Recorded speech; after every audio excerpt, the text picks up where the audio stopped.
is that the only way that parent is thinking they're able to show love for their child? Like, I really love my child, and how I show this is by them sleeping in bed with me. They're right by me so I can attend to their every need.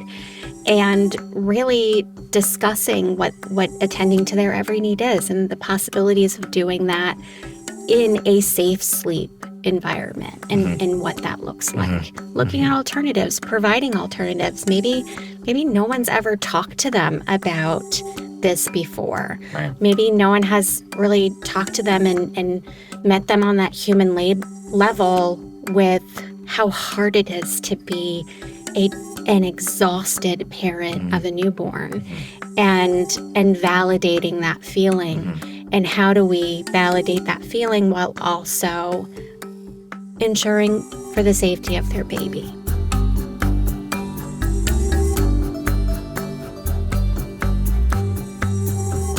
All right. Hello, and welcome back to the Partnership Connections podcast. This podcast is centered around child welfare training and educational topics, all with the goal of helping to support those already working in or with an interest in working in child welfare. My name is Stan Brazier, and I'm the project director for the Learning Partnership between the Rhode Island Department of Children, Youth, and Families, or DCYF, and Rhode Island College.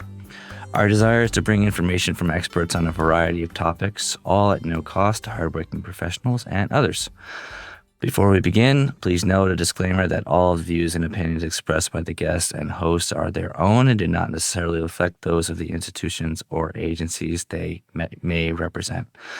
So joining us today, we have Brandi Didino, Deputy Director of the Rhode Island Department of Children, Youth, and Families, and Margo Katz, the Chief of the Safe Sleep Program at the Rhode Island Department of Health.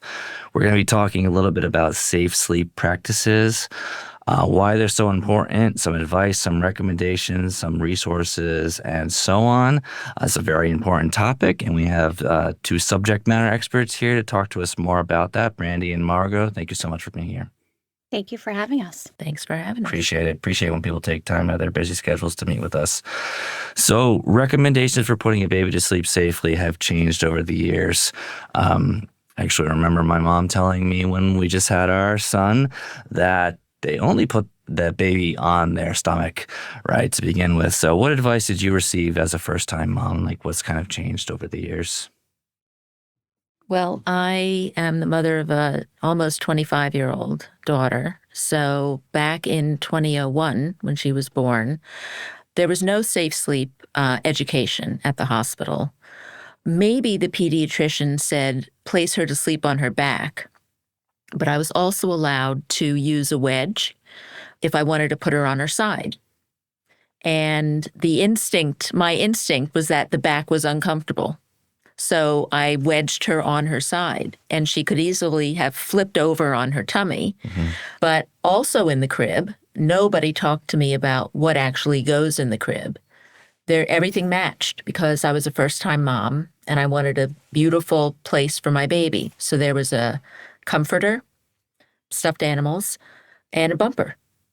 And that is certainly not recommended now, but nobody said anything to me. Why do you think that was? Would you think that your own kind of experience was just like, I think this is what would be comfortable for my baby, so like, it would be comfortable for me, so why wouldn't it be comfortable for them? Is that kind of the line of thinking? Right. Aren't these little babies, though they are their own people, they're reflections of us. Right. And when you're a new mom, you don't yet understand that separation. And certainly this is more about science and evidence. And the safe sleep recommendations began in the early 1990s. So by the time Daisy was born, they were, 10, 11 years old. So relatively new. And they have changed in the years as the years have gone on. So back then in 2001, I don't know what the recommendations were. But since I was told I had an option, put her to sleep on her stomach or put her to sleep on her back or her side, that's not particularly stringent. So they've clearly changed and evolved since that time. Okay. All right. I think back then also thinking about being a first-time parent and you want the nursery to be fun and beautiful and comfy and cozy. And as adults, we climb into our beds and we get under thick blankets and we're comfy and cozy with all of our pillows. And to look at what the recommendation is actually, a firm surface without all of those blankets, it's just contrary to what we naturally think about as adults. Yeah, right. How might society or media portray like sleeping infants in unsafe ways?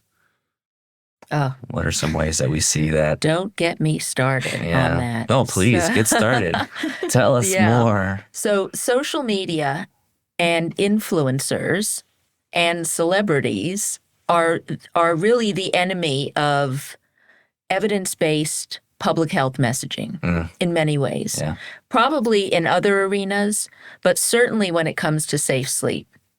There are, I don't even know, I can't remember what the percentage of images are on the internet that are unsafe, but it's a high number.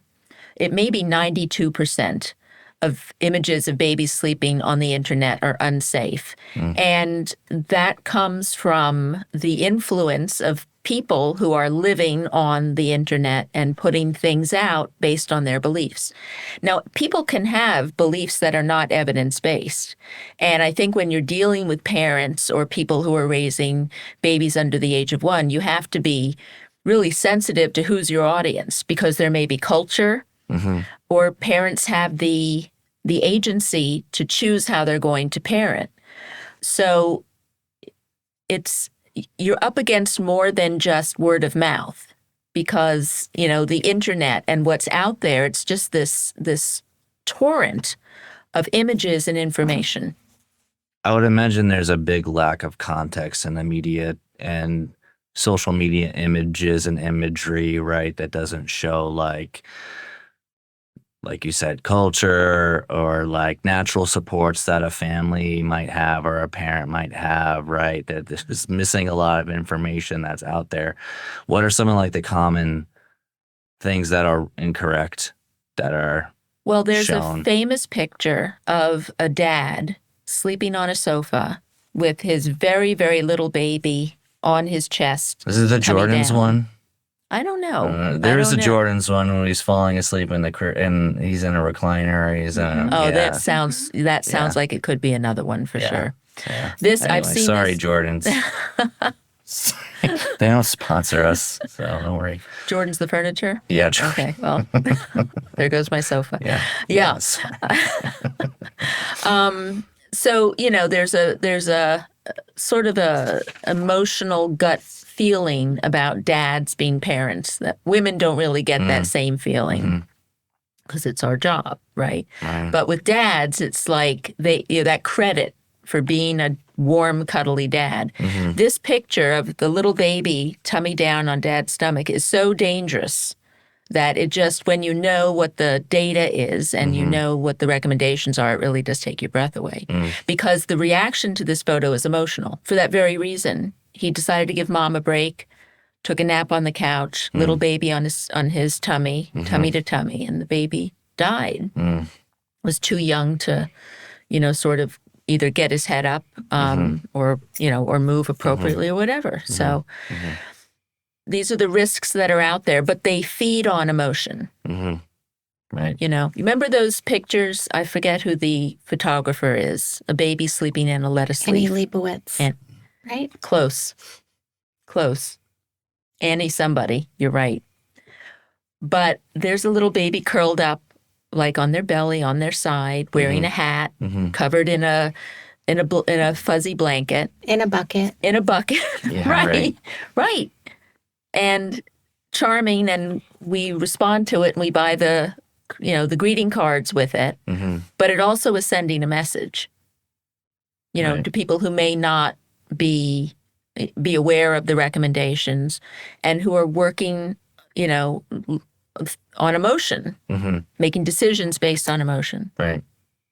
I think also there's just so much access to social media. Anybody can post anything. Mm-hmm. And I've seen, even just scrolling through my Instagram feed or my Facebook feed, there are specific groups that are also out there sort of countering the safe sleep message with, well, this is what I did with my child, and my child is fine.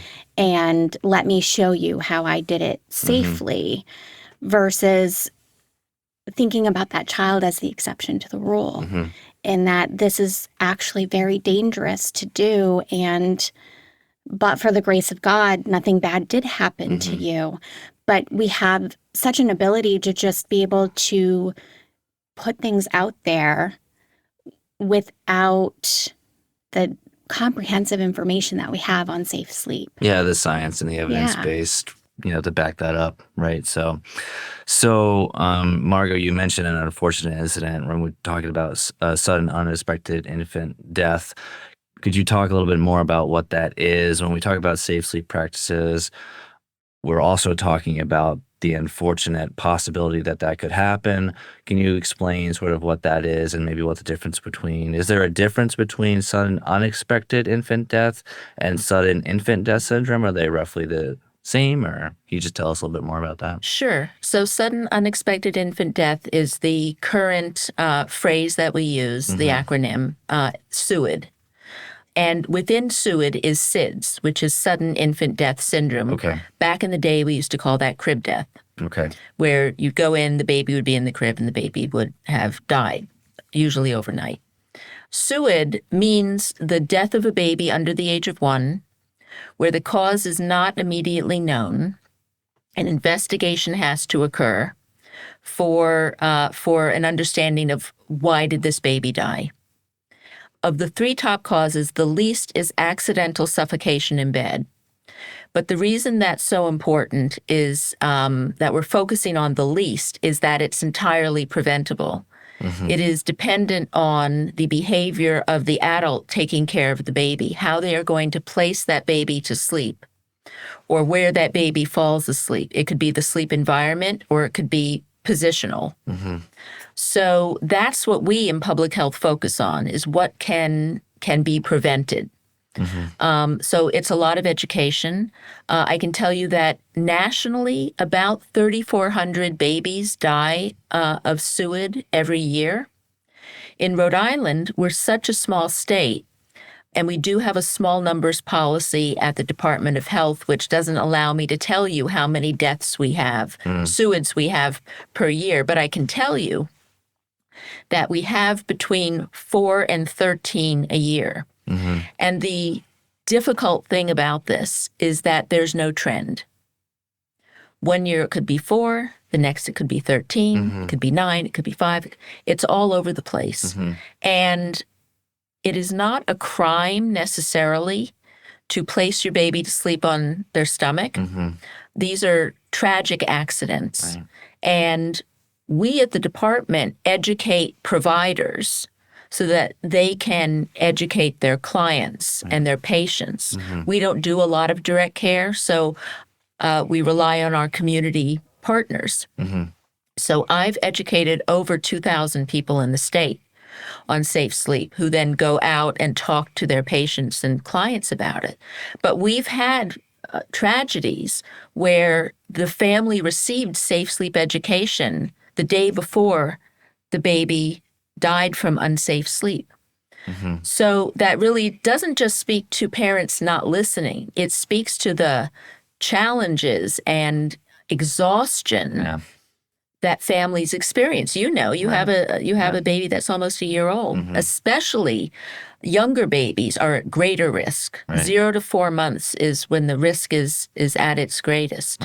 And so it's different with DCYF because they're dealing with families that are perhaps foster families who are, under the auspices of DCYF. But we at the department are really thinking about how can we believe in evidence and we believe in science, and we're not veering from that in the least. But how can we help families understand that, especially when bed sharing, it is not zero risk. But how can we talk to families who either accidentally fall asleep with baby in the bed or choose to sleep with baby because that's the culture that their family is developing. And this is tough. This is a tough call. It's called harm reduction. Public health can work with harm reduction messaging, and we're thinking about that. DCYF has a whole other responsibility, and so I don't want to crowd out Brandi because her messaging, I have to say DCYF does a fantastic job educating families who are involved with them about safe sleep. But you come from another angle. That's equally important. Thank you for that. There's a lot that I kind of would like to unpack a little bit there. I want to start with the data. I'm wondering if there are trends in the data that show disparities, racial, ethnic, socioeconomic, etc., to peel back some of the layers of the onions to get a little bit deeper as to who, what if there are trends. I know you said there aren't trends necessarily in the numbers. Right. But are there trends in some of the demographics or some of the disparities amongst the families that it is affected? So in Rhode Island, the data has not yet really been analyzed. Okay. The numbers are so small, and this is basically an underfunded program. So we focus really more on education and messaging and providing resources to the community.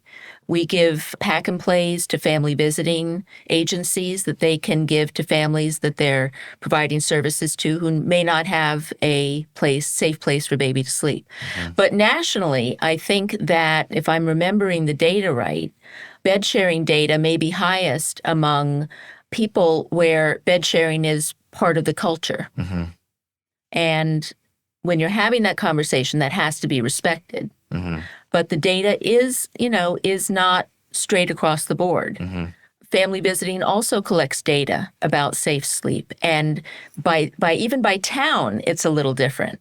I know that in Central Falls, the Hispanic community, there's a lot more bed sharing.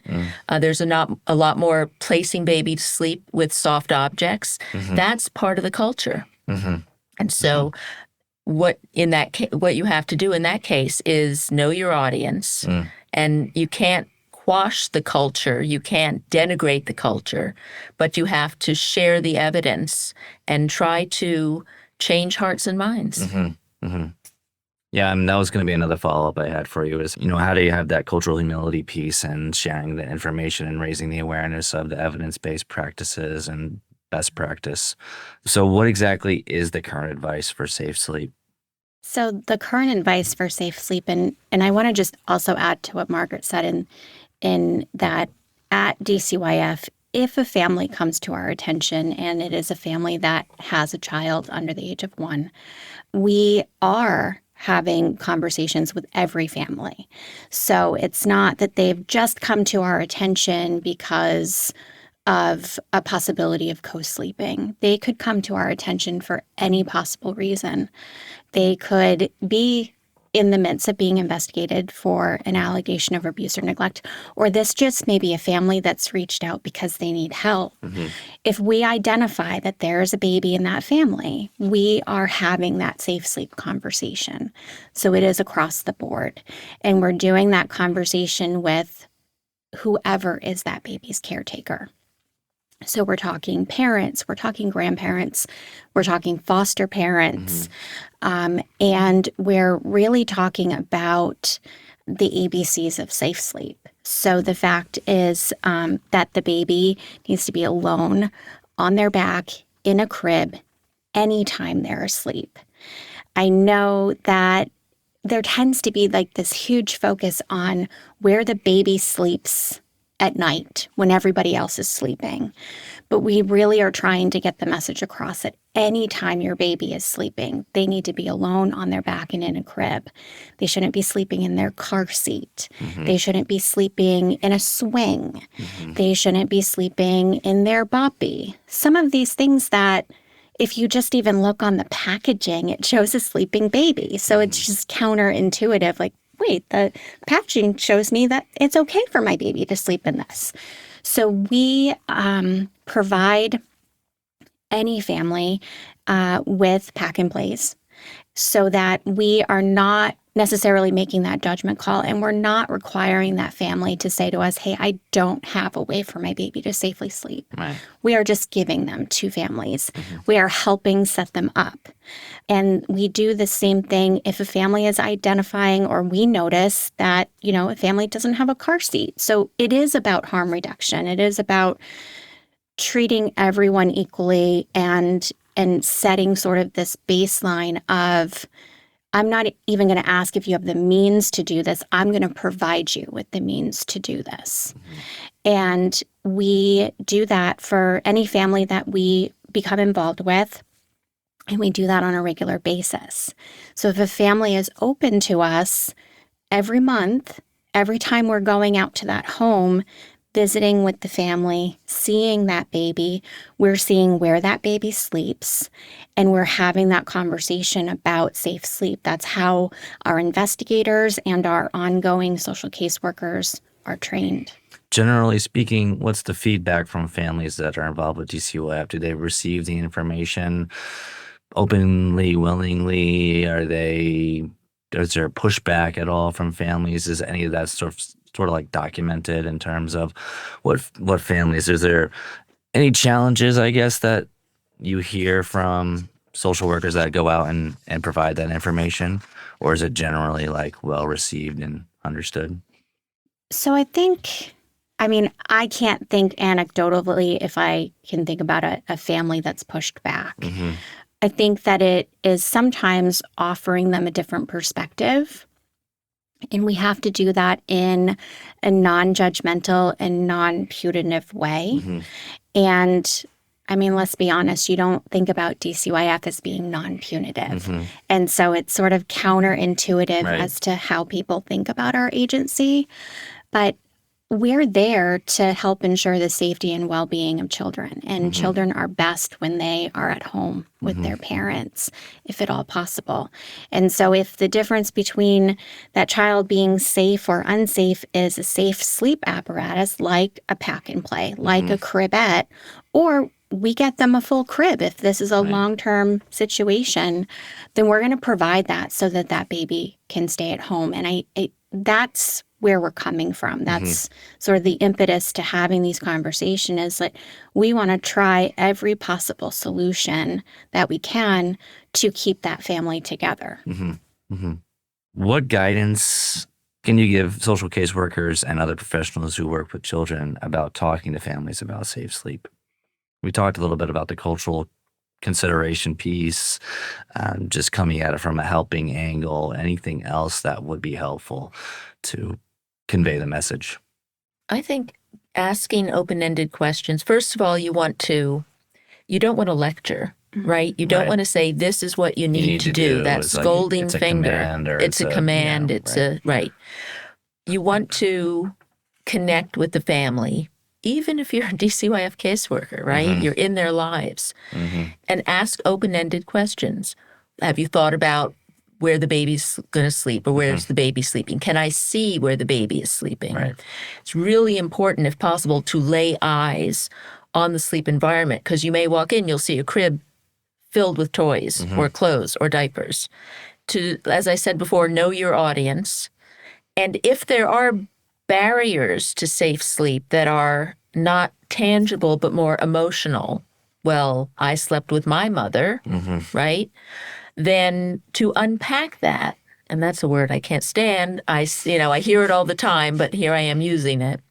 But to unpack it and to really understand what their lived and felt experience is, and then to educate them on the risk. Risk is a concept that's very difficult to understand, right? It'll never happen to me was certainly something that I felt, or that I felt as a young parent. Oh, she'll be fine. It'll never happen to me.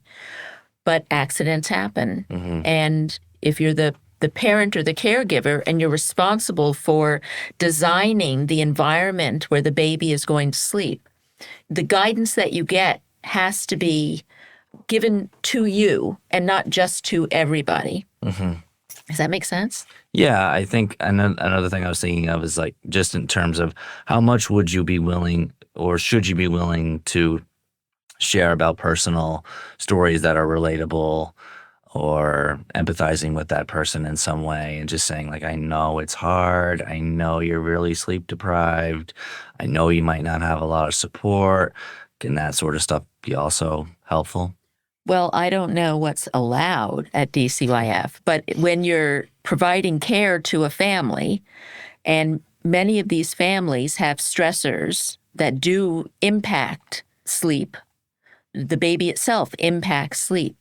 I think bringing forward your own experiences, if you can, if you're allowed to, and vulnerabilities and humanity can only enhance the conversation.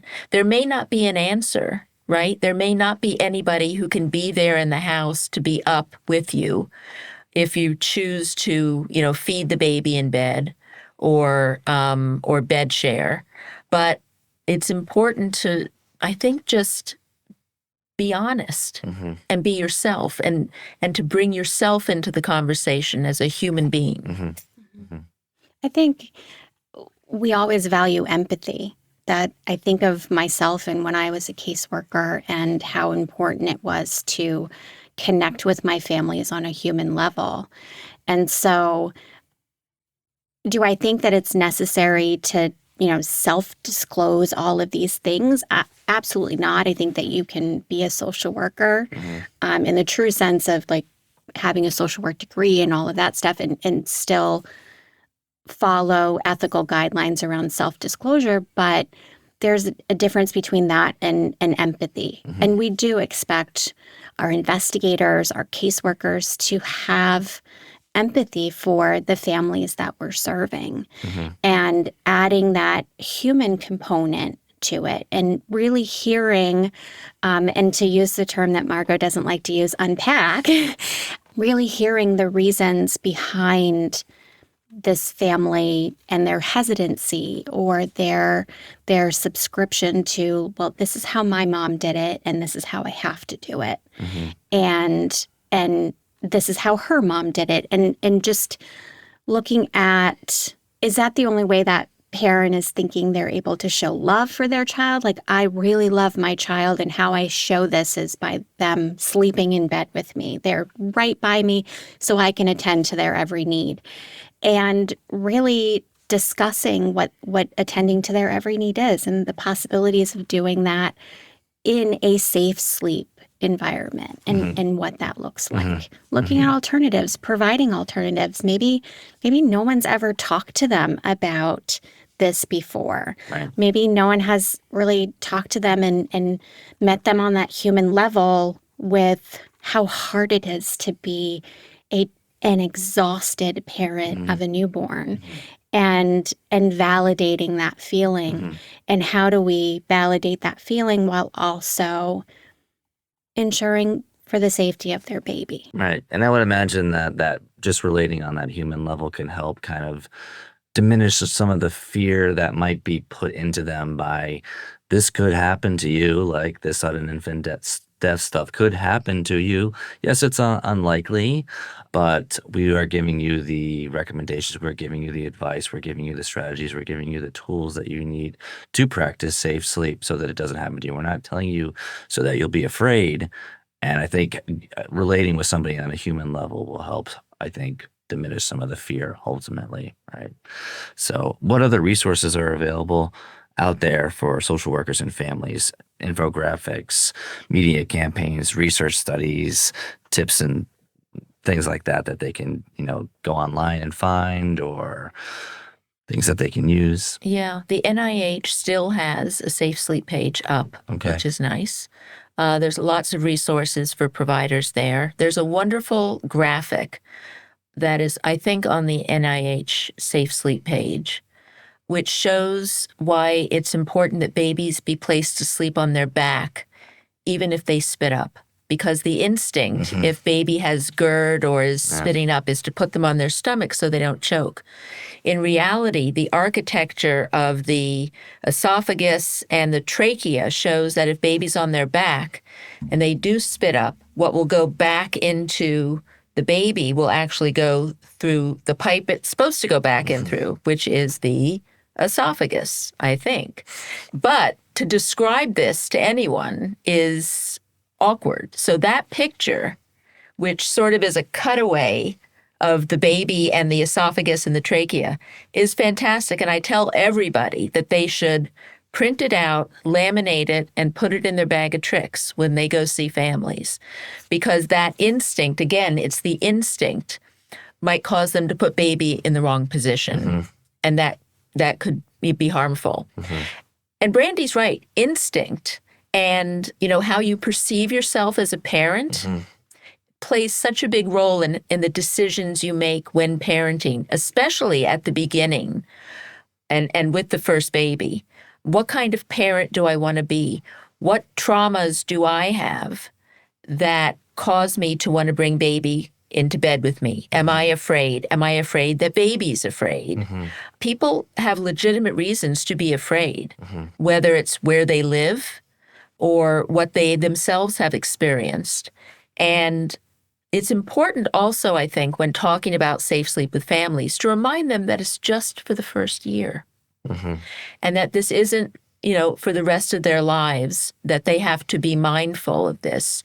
The first year is a vulnerable year, especially the first few months.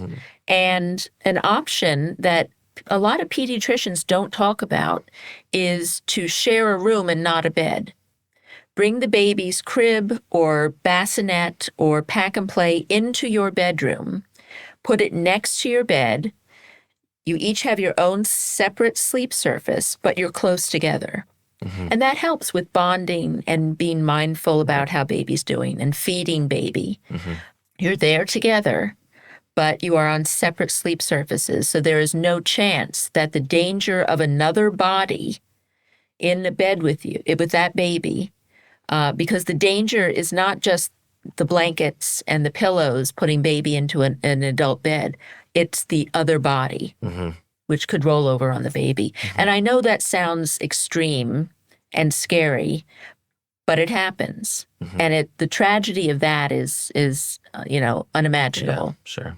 And we do explore even the sleeping in the same room, right? I think we have to acknowledge that in today's housing market, it is not always possible to have a separate bedroom for everyone who is sleeping in the home. And so we talk about how with limited space and sometimes multiple families living in the same apartment or the same home, how you can do this with limited space and understanding that, having two separate sleep surfaces and how can we maneuver the pack and play in the room so that it is safe?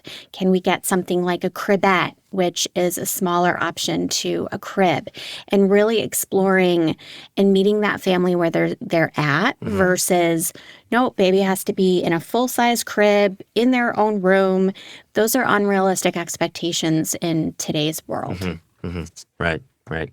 A couple of quick final things. I did sit in on a webinar and I saw that the only acceptable thing is the pacifier or binky that can be allowed. Is that accurate? That's the only thing can be allowed in the crib or the pack and play? Is that accurate? So the American Academy of Pediatrics says that it's okay to use a pacifier only after breastfeeding is firmly established, if mom is breastfeeding. Okay. It may reduce the risk. They don't know. There's a lot that they don't know. They don't know why, but it may reduce the risk. Okay. And then another quick follow-up I had was within that year, the first year, is there anything developmental stages at which point it would be safe to put the baby on their stomach first, or should they all be put on their back always for the first year despite developmental, like they're able to roll over or these kinds of things? That's a really great question. Back to sleep for the first year only. But if baby rolls over, then there's no need to reposition them. Right. Okay. Some people will say, oh, my baby rolled over at 1 month. I don't know about that, but I might reposition them. I believe that you saw that happen, but I don't know. Right. Yeah. Anything else that you think is helpful for listeners? We also have flyers and information on our website, and they're in multiple languages. We hand out flyers when we go out to homes, and those are homes of families that we're open to or foster homes. So the information is out there, and I think the easiest way to remember it is, the ABCs of safe sleep. Right.